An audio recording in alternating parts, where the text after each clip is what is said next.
Hola, bienvenida al podcast CFU Talk Spain. En este episodio invitamos a la doctora Sofía de la Villa, miembro del Servicio de Microbiología y Enfermedades Infecciosas del Hospital General Universitario Gregorio Marañón y especialista en medicina interna y en microbiología, para hablar sobre las opciones terapéuticas para el tratamiento de la ICD.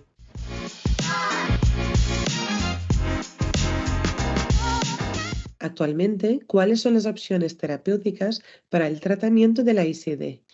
Pues actualmente disponemos de tratamiento farmacológico, del que están aprobados y se utilizan fundamentalmente vancomicina y fidaxomicina, quizás ya en menor frecuencia, en menor línea metronidazol, pero todavía se sigue utilizando, sobre todo en paciente ambulatorio, probablemente por la falta de disponibilidad en las farmacias de la calle de lo que es vancomicina oral o fidaxomicina. Y luego tenemos algún tratamiento ya más específico que no solo sirve, o además de servir, para tratar lo que es el episodio de diarrea por clostridioides, que además impide lo que son las recurrencias o las previene, que son anticuerpos monoclonales como bezlotoxumab y el trasplante de microbiota fecal. Fundamentalmente son los tratamientos que tenemos aprobados a día de hoy. ¿Cómo se adapta el tratamiento según la evolución del paciente y posibles recidivas? Pues este es un tema realmente muy interesante porque las guías han ido cambiando en los últimos años. En la última versión del año 2021, tanto la guía europea como la guía americana han posicionado ya en primeros episodios sobre todo el uso de fidaxomicina en frente a vancomicina para paciente adulto con diarrea por clostridioides difficile. Esto se debe a que los ensayos clínicos últimos que se hicieron, con un diseño de superioridad para evitar ya no solo que el paciente resuelva la diarrea, sino que no vuelva a repetir, que no tenga recurrencias, fidaxomicina ha demostrado ser superior, o sea, mantiene la curación sin recurrencias más tiempo a las 8 semanas de seguimiento. Entonces, fundamentalmente en los primeros episodios, incluso paciente con pocos factores de riesgo o con ninguno, se preconiza el uso de fidaxomicina. ¿Cuál es el problema de todo esto? Pues es un problema fundamentalmente derivado de los costes. Vancomicina es un fármaco genérico muy barato y fidaxomicina pues todavía tiene la patente y resulta caro. Entonces, siendo así y desde una perspectiva un poco ya de lo que es de la coste-eficiencia o de cómo distribuir estos tratamientos, los hospitales se están un poco organizando a ver a qué pacientes dan o preconizan más el uso de fidaxomicina en los primeros episodios. En nuestro caso, pues intentamos establecer unos factores de riesgo porque no hay un buen score que estratifique a los pacientes, este va a recurrir, este no, pero sí que sabemos que la edad mayor, el uso, la necesidad de antibióticos sistémicos para otras enfermedades, como puede ser pues por una neumonía o más prolongados por una artritis séptica o una infección de prótesis de trauma.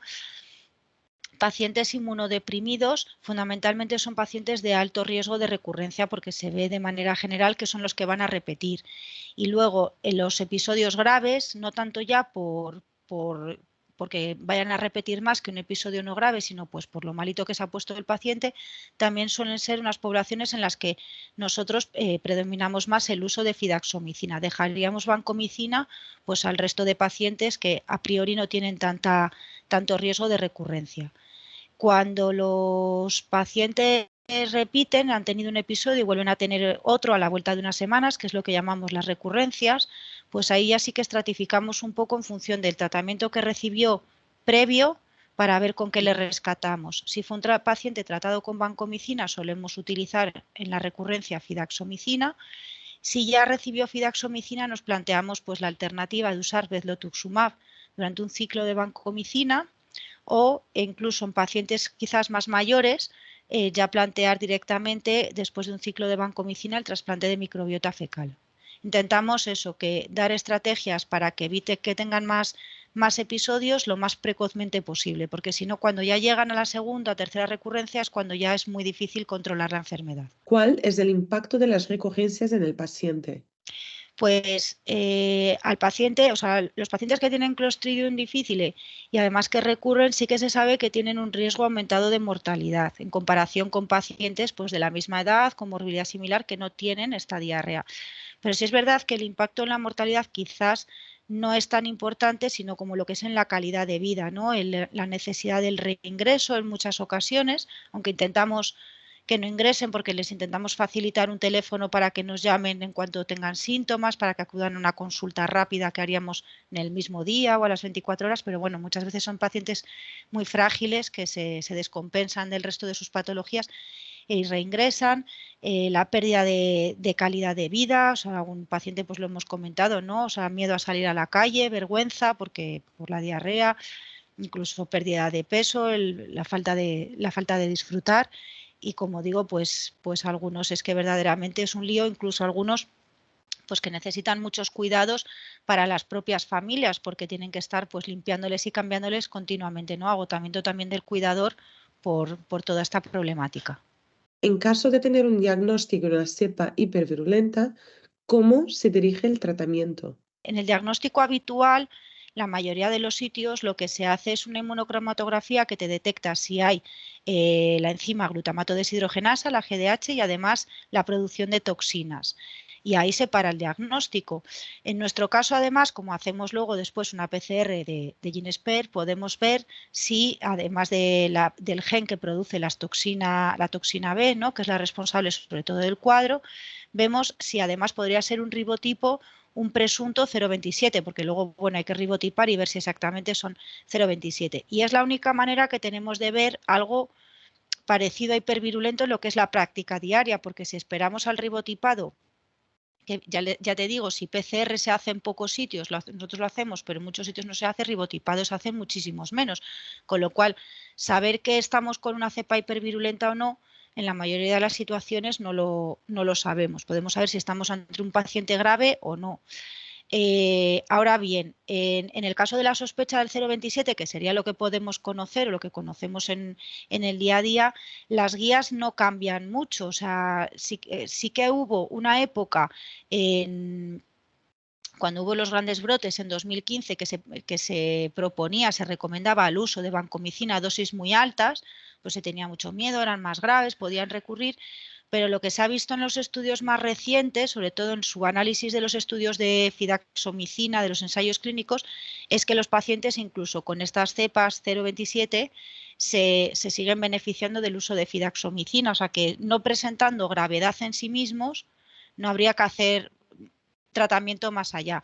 Sí que se tiende a decir, y eso sí que nos lleva en lo que es el cuidado de los pacientes, que se extremen aún más y pueden ser las precauciones de contacto, porque es verdad que son responsables de brotes nosocomiales o tienen una capacidad de transmisibilidad mucho mayor. Pero bueno, esto siempre es como una coletilla mayores porque las precauciones deberían de ser exquisitas siempre, o sea, siempre debería tenerse mucho control. ¿Cuál es el papel de los probióticos? Pues los probióticos es una cosa que nos preguntan mucho los pacientes o sus familias, ¿no? Porque se preocupan y de hecho pues tenemos una hoja informativa que les damos también a las familias donde les facilitamos sobre todo también el teléfono para que nos llamen en caso de repetir síntomas, pues para evitarles eso, visitas innecesarias a urgencias, dar vueltas con el médico de cabecera donde en los centros de salud no se dispone tanto de estos tratamientos, o sea, hacerles un poco la vida más fácil. Y en esta hoja, curiosamente, pues también se hablan de que la diseñaron compañeros que estaban antes que yo tratando Clostridium difficile y la seguimos manteniendo, un poco del papel de los probióticos. Nadie lo prohíbe, evidentemente, el que quiera tomarse el probiótico, pues es una cosa en general que no es dañina, pero sí que es verdad que no han demostrado de una manera uniforme que tengan un papel ni en el tratamiento de la enfermedad ni en la prevención de las recurrencias. Y así se lo dejamos puesto en esta información que les damos. Al final es lo que les decimos, si usted cree que le sienta mejor, tómelo, pero tampoco lo recomendamos. Y en cuanto a los tratamientos, como le explicaba, antirrecurrencia, fundamentalmente los dos que utilizamos, Bezlotuximab o trasplante de microbiota fecal, pues cuando yo empecé a dedicarme de manera más monográfica a tratar esta enfermedad hace ya casi 3 años, Pues realmente es una pregunta que también me vino a la cabeza a mí. Bueno, de hecho, me la plantearon unos compañeros, pues a lo mejor das más trasplante porque es más barato y el Bezlotusumab funciona mejor. Y yo, pues no lo sé, la verdad, porque no hay ensayos clínicos, verdaderamente había un ensayo en marcha no sé qué pasó, que lo han abandonado, que comparasen una estrategia frente a la otra. Entonces lo que hicimos es, al final lo publicamos, mirar qué pacientes de nuestro hospital se habían tratado con una cosa, con la otra. Entonces, evidentemente las indicaciones, el tipo de paciente cambia, porque también un poco dado por las indicaciones, porque Bezlotusumab está financiado pues, en pacientes mayores con episodios graves o mayores o inmunodeprimidos. Y trasplante de microbiota fecal era alguna cosa que dábamos como cuando ya han repetido varias veces el episodio. Entonces, siendo así que las poblaciones no son muy comparables, la eficacia de ambos tratamientos ha sido similar, o sea, una recaída global de en torno a entre el 15 y el 20% cuando estamos hablando de gente ya tratada o con mucho riesgo previo. Y cuando miramos si alguno de los otros en un multivariante se podría asociar con peor evolución, o sea, el dar una cosa o dar la otra, lo único que vemos, no vemos que un tratamiento vaya peor frente al otro, enfrentados, por así decirlo, no siendo un ensayo clínico, sino que sobre todo pues la edad y el uso de antibióticos después de haber dado ese tratamiento, antibióticos sistémicos, entendido, ¿no? Como tratar una infección urinaria que a lo mejor ni era, son lo que se asocian con el fracaso, más en el grupo del trasplante fecal, como cabría suponer. Entonces, al final, bueno, por cuestiones de coste también, y en este hospital, como tenemos tenemos más fácil el acceso al trasplante, damos más trasplante, y quizás dejamos Bezlotusumab pues para aquellas personas que el trasplante podría suponer un riesgo o que no se podría realizar. ¿El trasplante de microbiota fecal es trasladable a otras instituciones más modestas? Sí, Elena es la que podría responder mejor esto porque es la que lo organiza.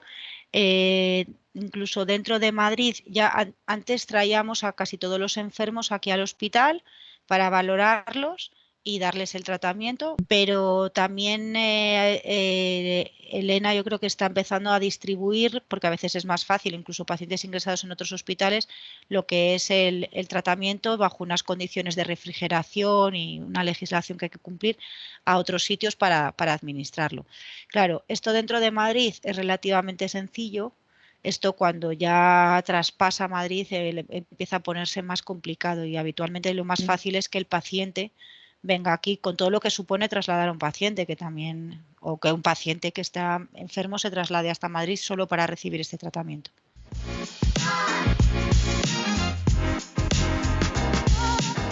En este episodio estuvimos hablando con la doctora Sofía de la Villa, miembro del Servicio de Microbiología e Enfermedades Infecciosas del Hospital General Universitario Gregorio Marañón, sobre las opciones terapéuticas para el tratamiento de la ICD. Muchas gracias por escucharnos y le invitamos a suscribir nuestro canal en YouTube en Cepheid News.